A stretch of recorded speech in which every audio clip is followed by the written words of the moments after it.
बैसाख मास का महात्म्य का प्रथम अध्याय। सूत जी कहते हैं कि ब्रह्मा के पुत्र श्री नारद जी से राजा अम्बरीश ने पूछा कि हे ब्राह्मण, मैंने सुना है कि बैसाख मास सब मासों में उत्तम है, सो कृपया आप बैसाख मास का महात्म्य मुझे विस्तार पूर्वक सुनाइए।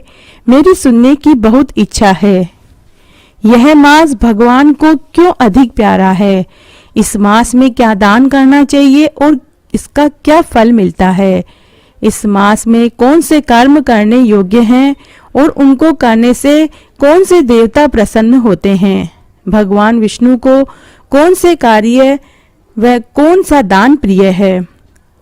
उनके फल व उद्देश्य भी आप हमें बताइए। भगवान का पूजन कैसे करें और किन वस्तुओं से करें? तब नारद जी बोले, हे राजन, सब मासों का वृतांत भगवान ने लक्ष्मी जी से कहा और मुझे ब्रह्मा जी ने सुनाया था। यह मास विद्याओं में वेद विद्या, मंत्रों में प्रणव, वृक्षों में कल्प वृक्ष, गौओं में कामधेनु, नागों में शेषनाग, पक्षियों में गरुड़, देवों में विष्णु, वर्णों में ब्राह्मण, प्रिय वस्तुओं में प्राण, मित्रों में भार्या, नदियों में गंगा, तेजस्वियों में सूर्य, शास्त्रों में चक्र, धातुओं में सुवर्ण, वैष्णवों में शिव, रत्नों में कौस्तुभ मणि के समान है। भगवान की भक्ति के लिए यह मास सबसे उत्तम बताया गया है। मेष राशि की संक्रांति अर्थात बैसाख मास में जो सूर्य उदय से पहले स्नान करते हैं, उन पर भगवान लक्ष्मी सहित सदा प्रसन्न रहते हैं। बैसाख मास में स्नान करने वाले सब पापों से मुक्त होकर बैकुंठ को प्राप्त होते हैं। इस मास में सूर्य उदय से पहले जो एक बार भी स्नान करके या स्नान के निमित्त एक पग भी चलता है तो उसको एक अश्वमेघ यज्ञ का फल मिलता है। बैसाख मास में नगर से बाहर थोड़े से जल से भी स्नान कर ले तो यम आज्ञा से उनके पापों का फल नष्ट हो जाता है। विष्णु भगवान की आज्ञा से बैसाख मास में सूर्य उदय से 6 घड़ी तक सब तीर्थों के अधिष्ठाता देवता जल के बाहर मनुष्यों के हित के लिए ठहरते हैं, परंतु इस समय तक भी जो स्नान के लिए नहीं आते उनको भगवान शाप देकर फिर वह अपने धाम को चले जाते हैं। इसलिए बैसाख मास का स्नान अवश्य करना चाहिए। नारद जी कहने लगे, जैसे सतयुग जैसा युग, वेद समान शास्त्र, गंगा जी जैसा तीर्थ, जलदान जैसा दान, भारिया समान सुख, खेती जैसा धन, जीवन के समान लाभ, नेत्रों के समान ज्योति, भोजन के समान तृप्ति और सत्य के समान यश, आरोग्य के समान हर्ष कोई दूसरा नहीं है, वैसे ही बैसाख मास जैसा भी कोई अन्य मास नहीं है। बैसाख मास भगवान को अत्यधिक प्रिय है। जो मनुष्य बैसाख मास को व्यर्थ गवा देते हैं वह धर्महीन शीघ्र ही पशु योनि को पाते हैं। संसार में अनेक प्रकार के व्रत और तप हैं जो अत्यंत कष्ट साध्य हैं और उनसे फिर जन्म लेना पड़ता है, परंतु बैसाख मास में केवल स्नान मात्र से मनुष्य मोक्ष को प्राप्त होता है। सब दानों तथा सब तीर्थों के स्नान का फल बैसाख में केवल जल दान से ही मिल जाता है। जिसमें जल दान देने की भी शक्ति न हो तो वह दूसरे से दान दिलवाए और उसका भी वही फल उसे मिलता है। जो पथिकों के लिए प्याऊ लगवाता है वह अपने कई कुलों का उद्धार करता है। प्याऊ लगवाने से देवता, पितर और ऋषि अत्यधिक प्रसन्न होते हैं।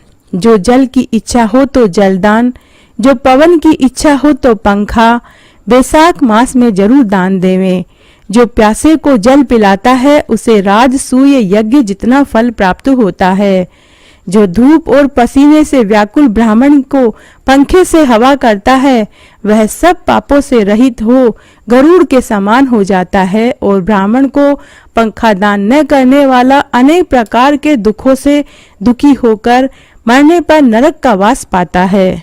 जो थके हुए ब्राह्मण पर कपड़े से ही हवा करता है वह पापहीन होकर भगवान की सायुज्य मुक्ति पाता है। जो शुद्ध हृदय से ताड़ का पंखा दान करते हैं वे सब पापों से मुक्त होकर बैकुंठ लोक को जाते हैं। जो इस मास में खड़ाऊ दान करते हैं वह यमदूतों का तिरस्कार करते हुए बैकुंठ को पाते हैं। जूता दान करने वाले को इस संसार में दुख नहीं भोगना पड़ता। जूते दान करने वाले को इस संसार में दुख नहीं मिलता और मरने पर नरक की यातना नहीं भोगनी पड़ती। ब्राह्मण के याचना करने पर खड़ाऊ का दान करने वाला मनुष्य राजा बनता है।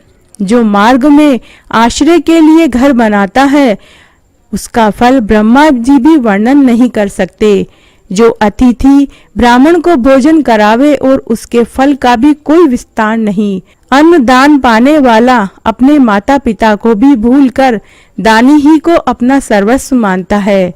माता पिता तो केवल जन्म के दाता हैं, इसलिए विद्वान लोग अन्न देने वाले को ही पिता कहते हैं। जो मनुष्य बैसाख मास में ब्राह्मण को सुंदर चारपाई का दान करता है, उस पर सोए हुए ब्राह्मण को हवा करता है, तो संपूर्ण धर्मों के साधन से उसका शरीर निरोग हो जाता है।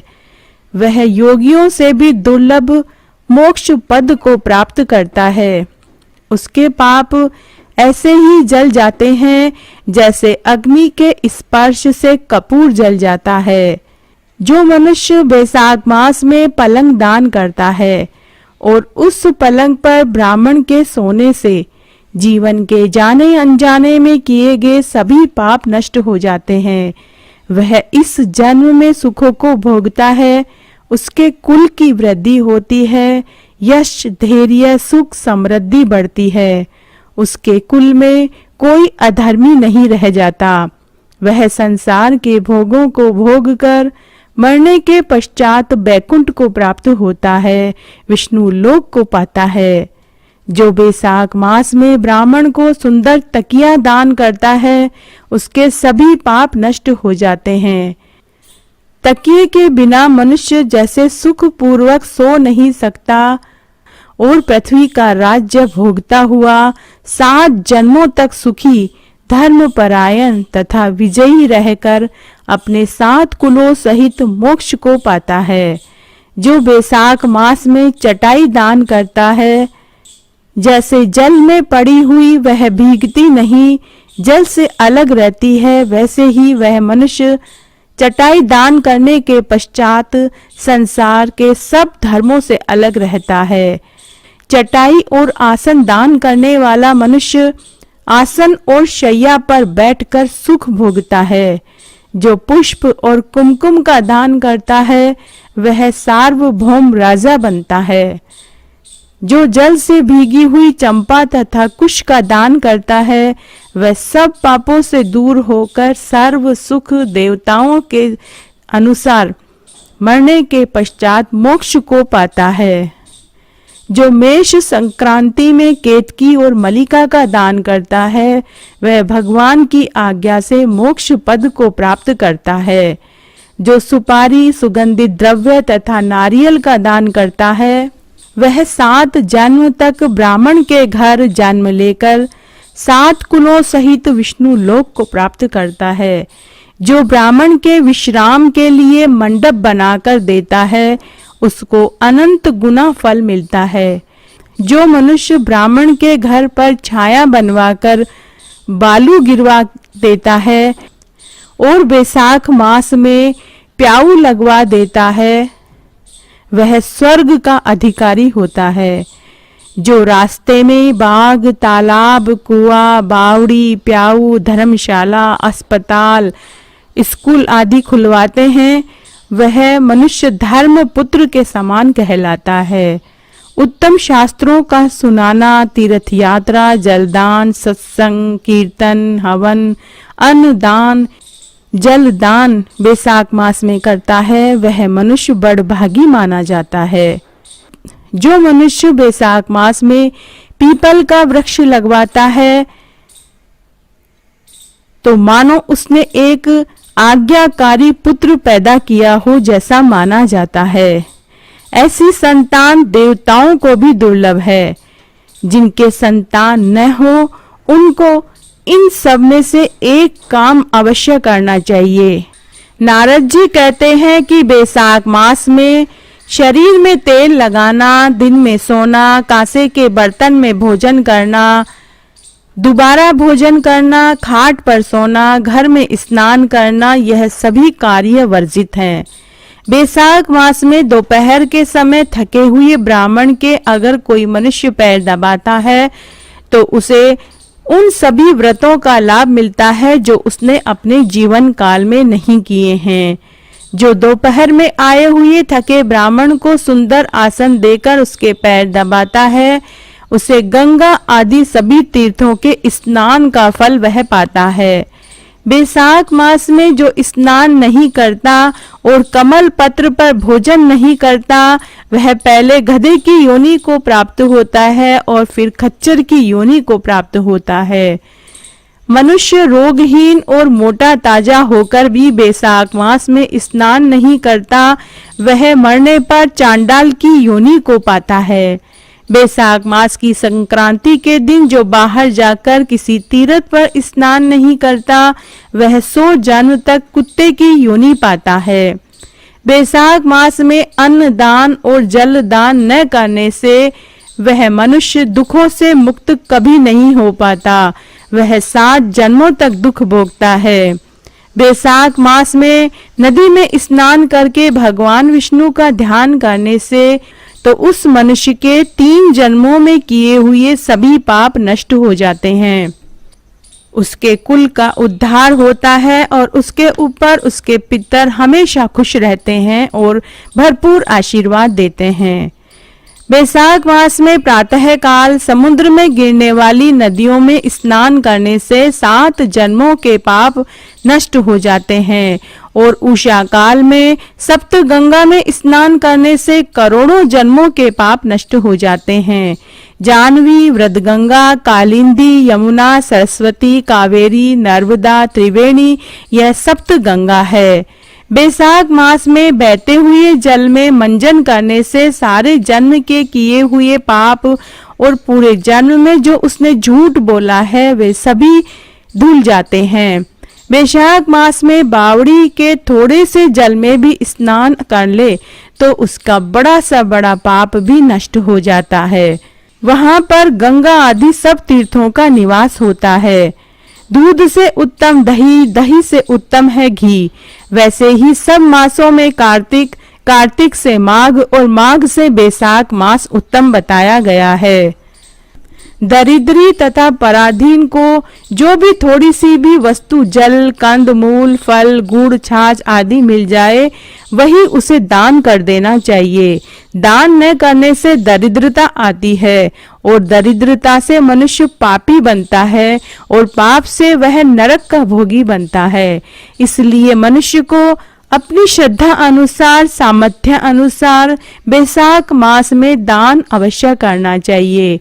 यदि कोई मकान बहुत बड़ा हो परंतु उस पर छत न हो तो वह शोभा को प्राप्त नहीं होता। इसी प्रकार बैसाख मास में स्नान करा और व्रत किया लेकिन दान नहीं किया तो उसका किया हुआ सारा व्यर्थ चला जाता है। बैसाख मास के देवता विष्णु भगवान है। इस कारण इस मास में किया हुआ जप, दान, यज्ञ, हवन तप अधिक फल देने वाले होते हैं जब दान किया जाए। अगर आप बैसाख मास का स्नान और व्रत कर रहे हैं तो आपको हाथ में जल लेकर इस प्रकार प्रार्थना करनी चाहिए और प्रार्थना में यह बोलना चाहिए, हे भगवान, मैं बैसाख मास की संक्रांति में स्नान करने की कामना करता हूँ, कृपया आप इसको पूर्ण करें। हे मधुसूदन, हे दीन बंधु दीनानाथ, मैं स्नान करके आपको अर्घ्य देता हूँ, आप इसे ग्रहण करें। गंगा आदि सब तीर्थ मेरे अर्घ्य को स्वीकार करके मुझे प्रसन्न करें। आप समदर्शी पापियों पर भी कृपा करने वाले मेरे अध्यय को ग्रहण करें और यथोचित मुझे धन देवें, पुत्र देवें, संतान देवें, सुख समृद्धि देवें और मेरे ऊपर हमेशा आशीर्वाद बनाए रखें।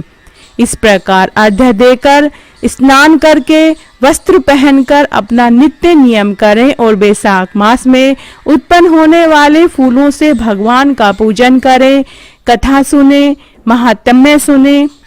इससे करोड़ों जन्म के सभी पाप नष्ट हो जाते हैं।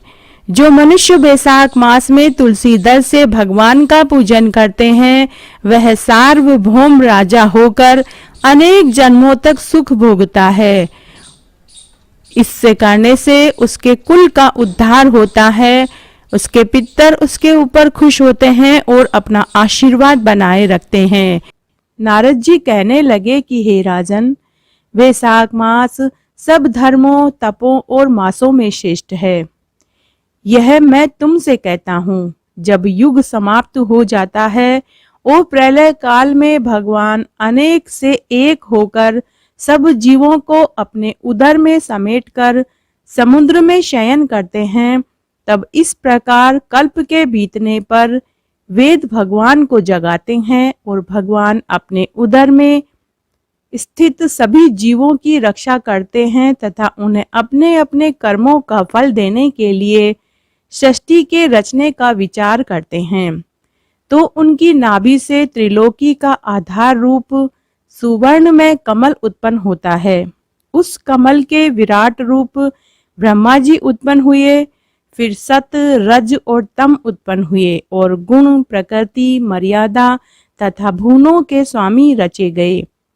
फिर वर्ण आश्रम के विभाग पर धर्म की कल्पना करते हुए वेद, मंत्र, स्मृति, पुराण और इतिहास रचकर इसके प्रवर्तक ऋषि उत्पन्न किए गए। अलग अलग वर्णों के धर्म निर्माण किए गए। प्रजा अपने धर्म में यथोचित लगी हुई है या नहीं, यह देखने के लिए साक्षात अंतर्यामी मधुसूदन भगवान डर दिखाने और परीक्षा के निमित्त अवतार धारण कर इस संसार में आए। वर्षा काल में कई कीचड़ में फंसकर यथोक्त धर्म कार्य नहीं कर पाते। शीत में वाता आदि से दुखी होकर ठीक से धर्म कर्म नहीं कर पाते। शरद ऋतु में ठंड के मारे प्रातःकाल मनुष्य नहीं उठ पाता, उसे बड़ा दुख होता है। इस कारण भगवान ने संपूर्ण पापों के निवारण के लिए बसंत ऋतु बनाई। यह ऋतु स्नान, दान, यज्ञ, हवन, क्रिया, कीर्तन और सब भोगों के लिए अनुकूल है। मीन की संक्रांति में वर्णा आश्रम वासियों के घरों में रहकर भगवान लोगों के कर्मों को देखते हैं, धर्म पर चलने वाले मनुष्यों की मनोकामना पूरी करते हैं और अधर्म पर चलने वालों की आयु और धन क्षीण कर देते हैं। जो बैसाख मास में अच्छी तरह भगवान का पूजन करते हैं, मन और श्रद्धा से भगवान के नाम का स्मरण करते हैं और उन्हीं के रूप साधु महात्माओं की सेवा करते हैं तथा अन्य महीनों में नहीं करते किंतु बैसाख मास में करते हैं, तो भी उन्हें उनकी पूजा का पूरा फल भगवान देते हैं। उनकी पूजा आदि को देखकर भगवान उनके अपराधों को क्षमा कर देते हैं। जैसे कोई राजा अपनी प्रजा को देखने के लिए अपने राज्य में जाता है और प्रजा यथाशक्ति कुछ भेंट लेकर अपने राजा के समीप जाती है, तब राजा ये अनुमान लगा लेता है कि प्रजा में कौन कितना राज्य भक्त है। उसी प्रकार भगवान भी मनुष्य की पूजा से प्रभावित होकर यह देख लेते हैं कि किसकी श्रद्धा भक्ति सच्ची है और किसकी श्रद्धा भक्ति झूठ और दिखावा है।